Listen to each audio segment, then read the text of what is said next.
ఆ కుంభమేళ వచ్చినాం, స్నానం చేసినాం. చాలా పెద్దగా ఉంది, వరద బాగా వస్తుంది. పబ్లిక్ ఇప్పుడే ఇంతమంది ఉన్నారు, అప్పుడు ఎట్లుండేదో చెప్పలేము. మా దోస్తులు ఇద్దరు వచ్చిండ్రు, తిరుపతి వాళ్ళు, తిరుపతి జిల్లా వాళ్ళు. వెంకట సుబ్బారావు, ఇద్దరు సురేష్ గారు, అన్నగారు ప్రేమ్ కుమార్, ప్రేమ్ కుమార్ అన్న కాకా దీనికేంది తెలుగు మాట్లాడాలి వాళ్ళు. ప్రయాగ్రాజ్ ఎండ కొడుతుంది, ఏం కనబడతలేదు. అగో అదే ప్రయాగ్రాజు. చూపిద్దామంటే ఎండ కళ్ళు ఇట్లా మగ్గు అవుతుంది, ఏం కనబడతలేదు కళ్ళకి. నాకు నేనే కనబడతలే. ఎండకు ఫోటోలు తీసి ఈడ ఒక గుడిసె కనబడితే ఈ గుడిసె కింద కూర్చొని ఏదో చిన్నపాటి వీడియో తీసిన. ఈ ఎండకు వస్తే చచ్చిపోతుంది.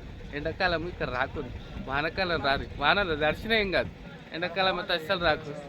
చెమటలకి ఇవన్నీ నొప్పి అవుతుంది, ఈ మెడల పక్క నొప్పి అవుతుంది, అస్సలు రాకూడదు. ఎండాకాలం వానకాలం రా, తడువురి డాన్స్ చేయరు, ఏం బాధలేదు.